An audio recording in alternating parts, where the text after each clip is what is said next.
Starting and running a business is hard, but you don't have to do it alone.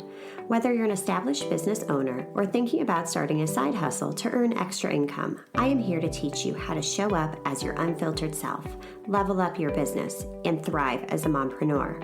Let's embrace the chaos and start enjoying the journey together. I'm Amy Traw, and you're listening to the Motivated Mompreneur Podcast.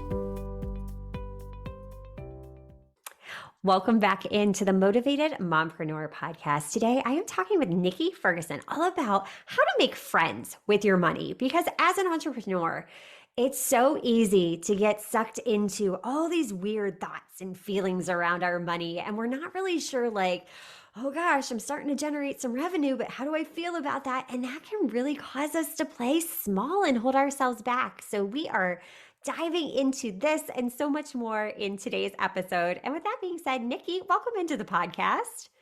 Hello, thanks for having me. I am so excited to have you here today. So before we start talking all about money, tell us about you, who you are, what you do, and who you serve.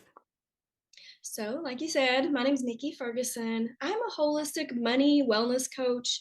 I help women with everything from budgeting to breath work around their money. So we have a balanced budget and our emotions are kind of balanced when we are talking about, thinking about, feeling about money.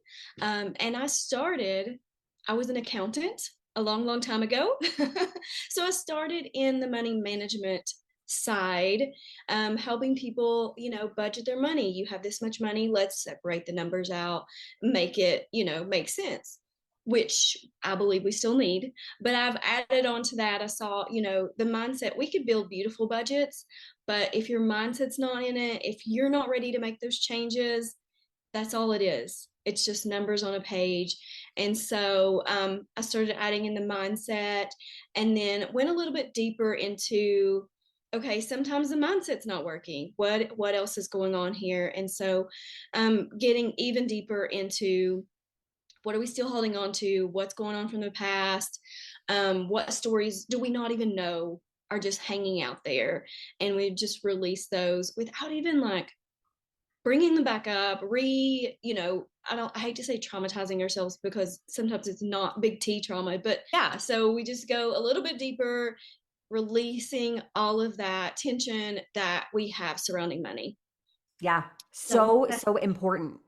Because I think a lot of times we discount the mindset piece of it, especially that subconscious belief that's been ingrained in us with how we were brought up through, generational beliefs about money. And until we take the time to address those subconscious beliefs, we're setting ourselves up for an uphill battle in business. What's Yeah. your take on that? Yeah. And, that is something that I struggled with myself in business. I was like, I'm the money person. I can do, I can do the numbers, I can do the math, all that stuff. I know how to manage my money. But the mindset and the believing I'm worthy of more, I'm capable of holding on to more, I know what to do, when this money comes in, it's okay, it's safe for me to have money. That was one thing that I personally struggled with. And so I went on my own journey. And then that's what I started adding it into what I help coach clients around. Yeah. I love how Mhm. you're so open about that because I experienced the same thing, especially when I Mhm. started to generate revenue. It was almost like this weird feeling. I'm like, I don't know. It kicked up all this imposter syndrome and Yeah. am I worthy of this? And oh my gosh, people with a lot of money, oh, am I going to become like them? And am I going to lose touch of who I am and Yes. all of these things? Yeah. Whoa, that was the craziest experience ever. And it wasn't until I took the time to really dive in that I was really staying stuck for a while there. Yeah. Yeah. We do a lot. I won't say everyone, but a lot of us do have those preconceived notions that rich people are bad, money is bad.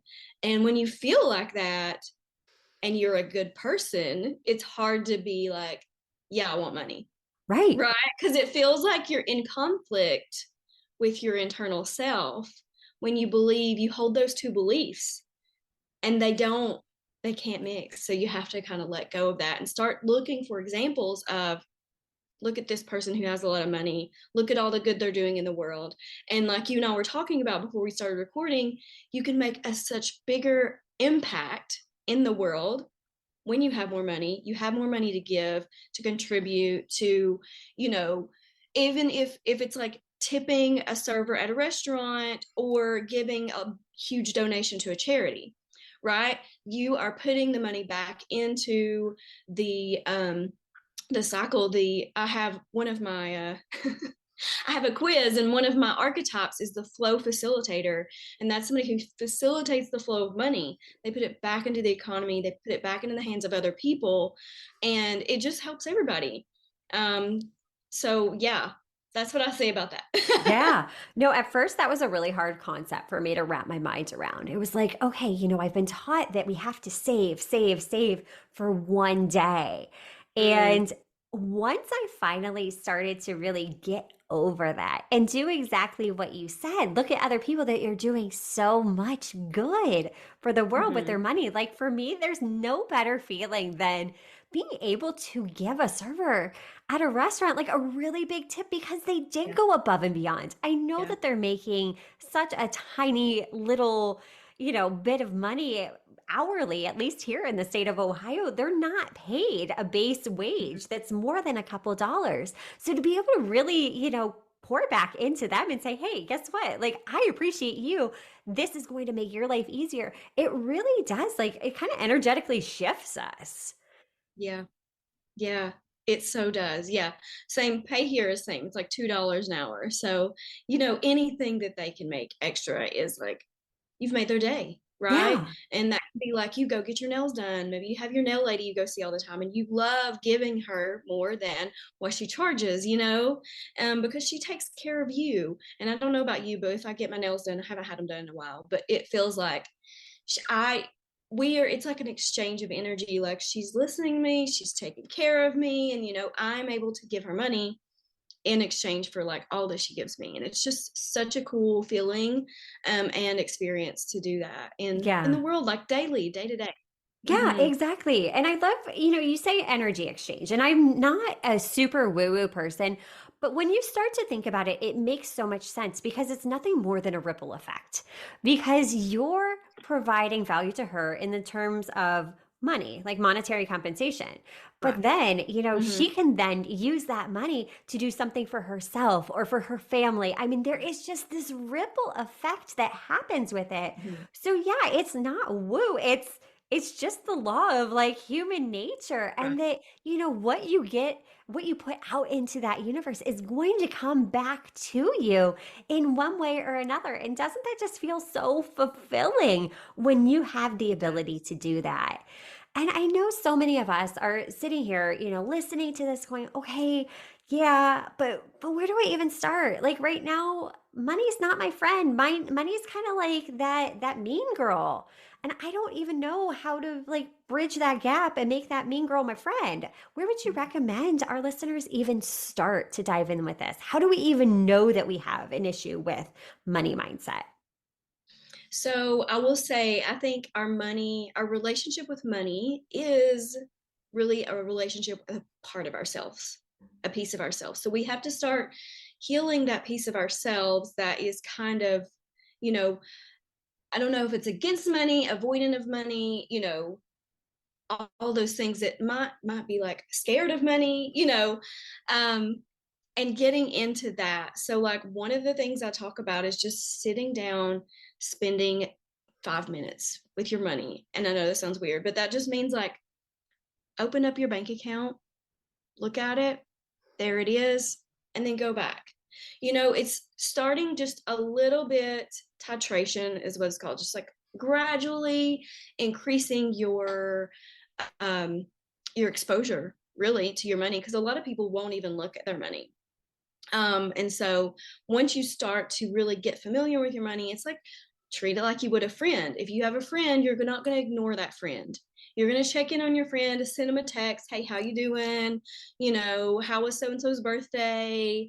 And really checking in just to say hi. It doesn't have to be a 2 hour long conversation. It can just be, hey, I see you, I'm thinking about you, I'm here. And so kind of the same thing with your money. even though the money's not going to talk back to you, right? You can just sit down and take a minute to see how it's doing, what's going Yeah. on, and you don't have to feel any type of way about it when you see it. That's the first thing, is like sometimes people don't know what to expect, and that is something like a warning at the very beginning. You might want to think about, before you go into it, set yourself, ground yourself, take some quiet time, light a candle, get really relaxed. Or you might be one of those people who loves to like dance, and that relaxes you. So whatever it is that relaxes you, do a little bit of that first, and like, prepare yourself going in. No matter what's here, we're just checking in, we're just saying hi. This is a reintroduction. I'm interrupting this episode to share an incredible networking opportunity that happens every single Monday at 12:30 Eastern Standard Time. Join us for coffee talk and meet and collaborate with other mompreneurs just like you. Networking has grown my business by leaps and bounds, and I would love to share this opportunity with you. All the details can be found in our show notes. Now back to the show. you Yeah. know Maybe like a long lost friend. I haven't talked to them in a really long time. I just wanted to reach out, just a little reach out to say, I'm not sure what's going to come back, but I want to put a filler out there, right? So we're doing that with our money, and trying to take the emotion out of it, and Yeah. no expectations, right? So whether you're extremely happy about what you see, or you're like, kind of takes the breath out of your lungs for a minute, that it's just that, and then you can step away. And I think that's the beginning, the very, very beginning. If you are at a place where you're like, I have no idea how much money I have, maybe sometimes you're overdrafting your account. Um, Maybe you have really bad credit card debt, and you don't even know how much it is right now. The first step is getting reacquainted with your money. So Yeah. yeah, just doing that, reaching out, and then over time building that up, spending a little bit more time there, starting to make a plan to make changes. But we don't even think about that in the beginning. First, we're just saying hi. Yeah. We're Then we just can then we can plan the lunch date. Then we can plan the right. coffee, right? I love it. I love it. That's a great explanation because we do tend to be so judgmental and bring emotion into it at the forefront, but it's just data. And when we can Right. start viewing our business in that way of, okay, these numbers, they're telling me a story. They're literally showing me, okay, this is what's working. Here's where I Mm-hmm. can double down. Here's Mm-hmm. what's not working. Here's where I need to give it a little bit more attention. But doing that from a place where there's not that judgment, because Mm-hmm. no matter what your bank account is doing, good or bad, that's not a reflection of you as a person. Money Right. is just a tool. It's just a means to get to an outcome. And it's so Mm-hmm. important. But when we're so fearful of it that we avoid it, that's a huge problem in and of itself. But Right. when we have that awareness that you talked about, oh my gosh, that right there gives us so much power back. So, going even a step deeper. So, how do we even develop the awareness of those subconscious money blocks that we have?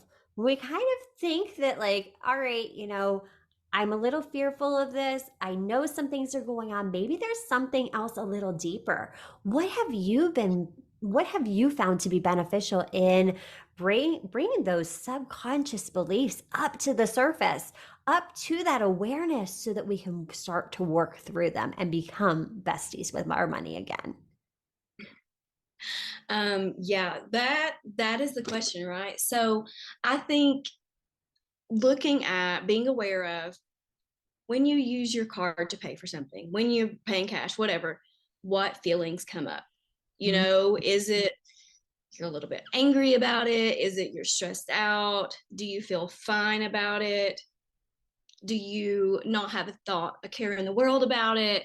There are different, I talk a lot about like emotional regulation. So we could be like overly careful. So we could be very, very tight with our money. We could be very, very afraid to spend. checking it all the time. So that's the other side of it. And like very like da, da, da, da. I need to, where's this cent? What happened here? This 5 cents, which is not really great in the big scheme of things, but we could be like very hyper aware of what's going on. So that could be one direction. And like if you're in business, being super anxious about the next sale, um, what your pricing is, whether that's too high or is it too low, and constantly worrying about it and not really in a state of like, I feel good, I feel confident about where this is. So that's one end. Now, the other side, it could be you aren't even thinking about money. You just expect it to be there, and not always in the best way, right? You're just like, money is not real, like I'm just spending money. I have a credit card, right?